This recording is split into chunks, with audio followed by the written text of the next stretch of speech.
தமிழ் பேசும் மக்களின் உரிமை குரலான வீரகேசரியின் மதிய நேர செய்திகள்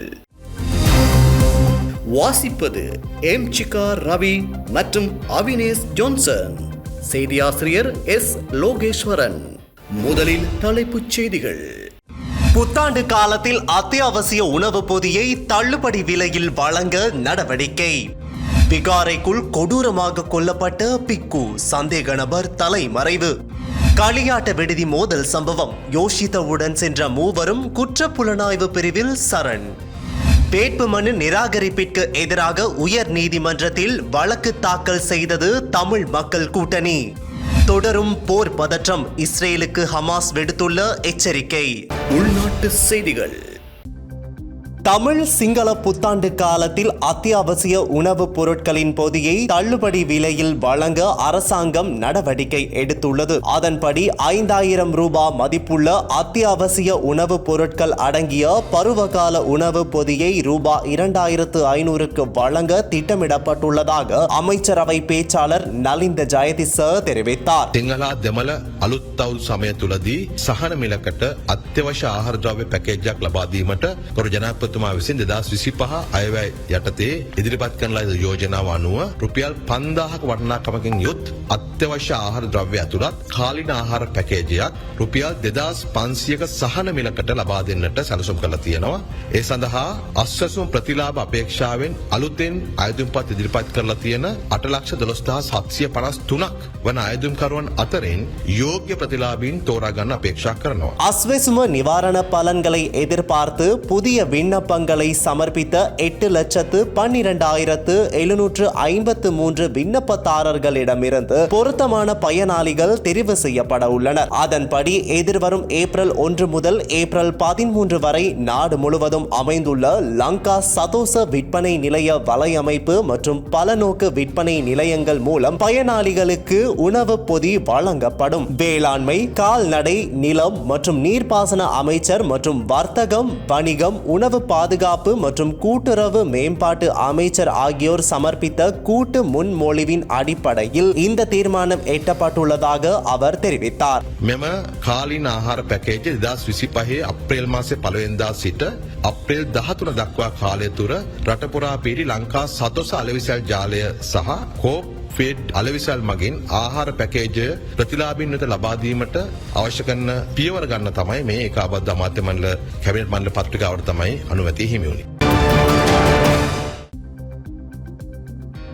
அனுராதபுரம் எப்பாவள போலீஸ் பிரிவின் கிரலோகம பகுதியில் உள்ள விகாரை ஒன்றினுள் கோரிய ஆயுதத்தால் தாக்கப்பட்டு பிக்கு ஒருவர் கொலை செய்யப்பட்டுள்ளார். நேற்று பிற்பகல் எப்பாவள போலீஸ் நிலையத்திற்கு கிடைத்த முறைப்பாட்டின் அடிப்படையில் இது தொடர்பாக விசாரணைகள் ஆரம்பிக்கப்பட்டுள்ளன.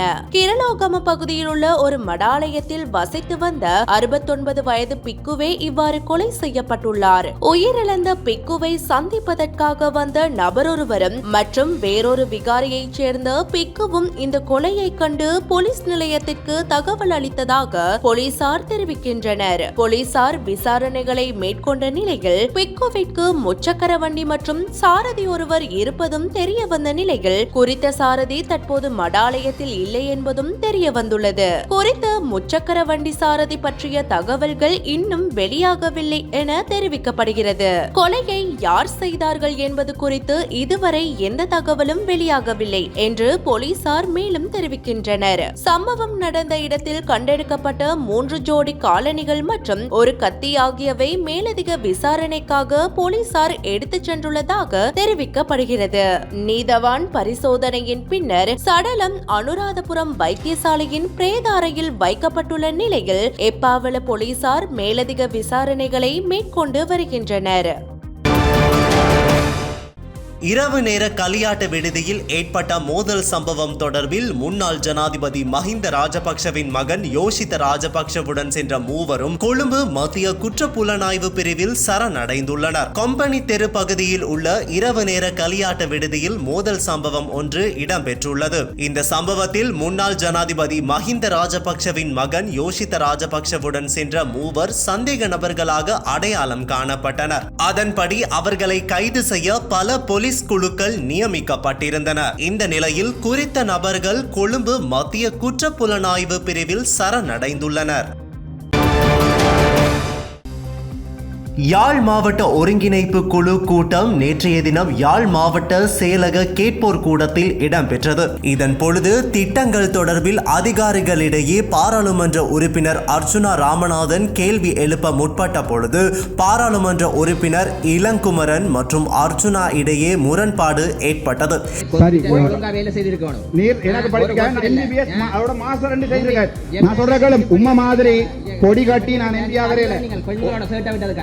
படிக்கிற காலத்துல பெண்கள்கிட்ட அடிவண்ணா தான் நீங்கள்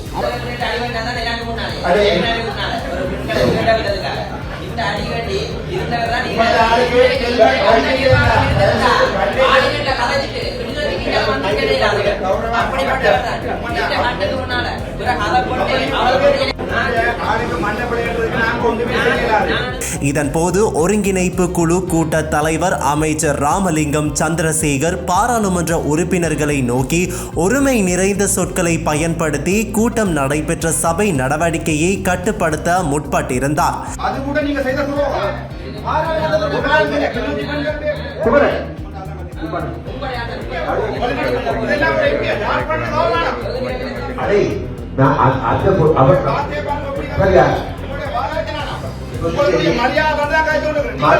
அத்தோடு தொடர்ந்து சபையினை கட்டுப்படுத்த முடியாத நிலையில் யாழ் மாவட்ட செயலரின் மூலம் குறித்த கூட்டத்தினை நிறைவு செய்வதாக தெரிவித்து கூட்டத்தினை இடையில் இடைநிறுத்தினார்.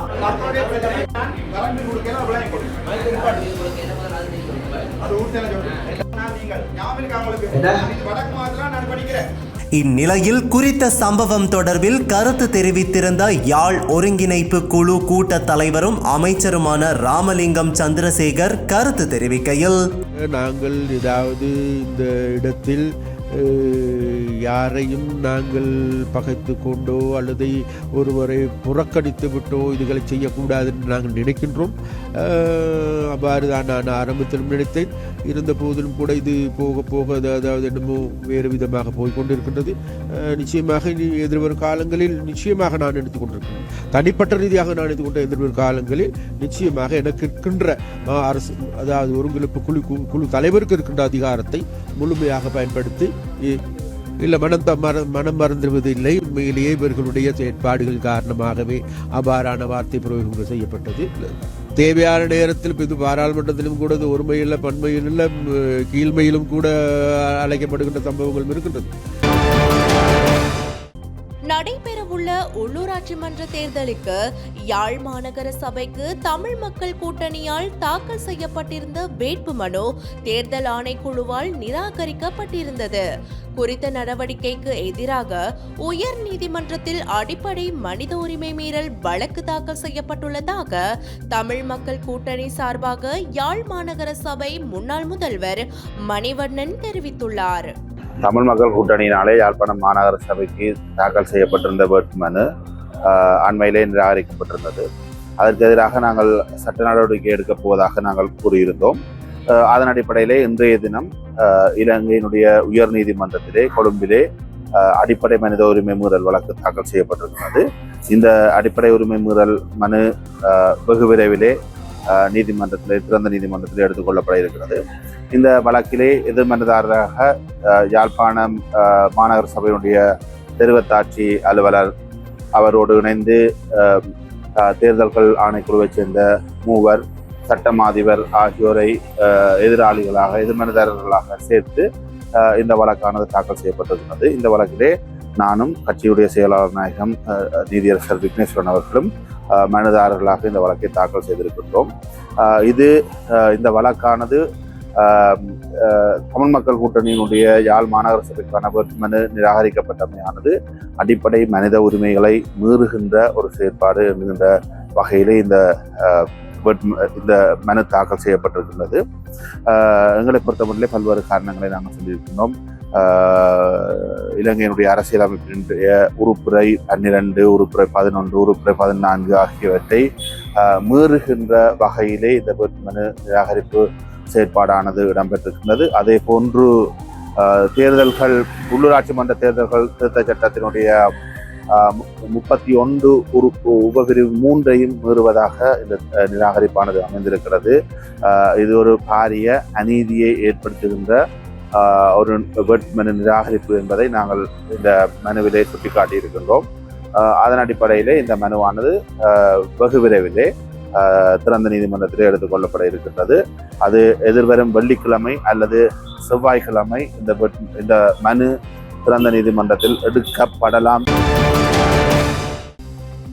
மேல் சப்ரகமுவ மத்திய தென் மற்றும் வடமேல் மாகாணங்களில் பல இடங்களில் பிற்பகல் வேளைகளில் மழையோ அல்லது இடியுடன் கூடிய மழையோ பெய்யக்கூடிய சாத்தியம் காணப்படுவதாக வளிமண்டலவியல் திணைக்களம் எதிர்வு கூறியுள்ளது.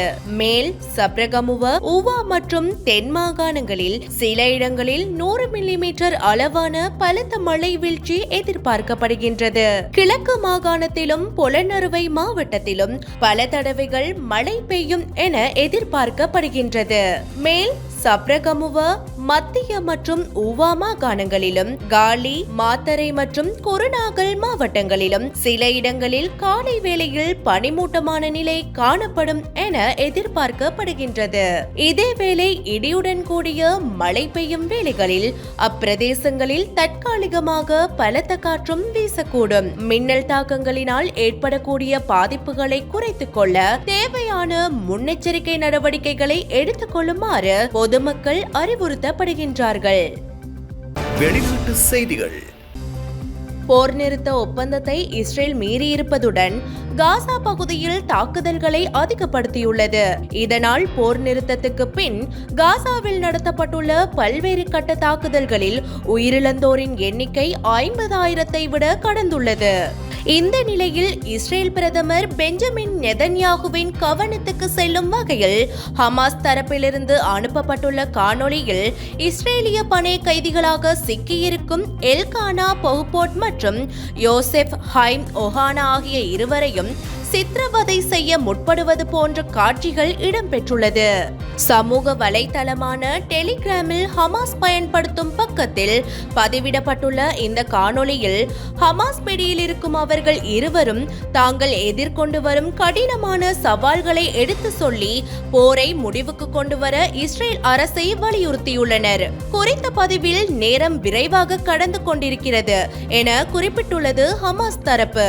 அத்துடன் போர் நிறுத்த பேச்சுவார்த்தை மட்டுமே உங்கள் நாட்டு மக்களை மீண்டும் தாயகம் அழைத்து வர வழிவகை செய்யும் என்று குறிப்பிட்டு தற்காலிக போர் நிறுத்தம் ஏற்பட இஸ்ரேலை மீண்டும் ஹமாஸ் அமைப்பினர் வலியுறுத்தியுள்ளதாக சர்வதேச ஊடகங்கள் தகவல் பகிர்ந்துள்ளன.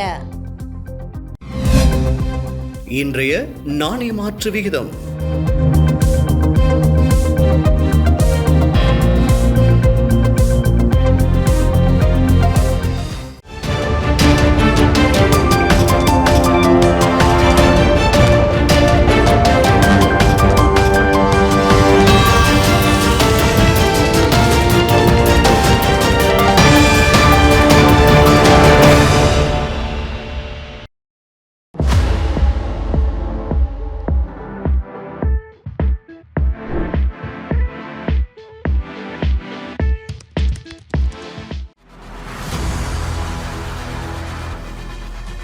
இலங்கையின் முதல் நிலை முதற்கர செய்தி வழங்குனர் வீரகேசரியின் குறுந்தகவல் செய்திகளை உடனுக்குடன் தமிழில் பெற்றுக்கொள்ள டயலாக் வலையமைப்பிலிருந்து REG இடைவெளி வீக்கி என்று பதிவிட்டு 87 960 என்ற எண்ணுக்கு குறுஞ்செய்தி ஒன்றை அனுப்புங்கள்.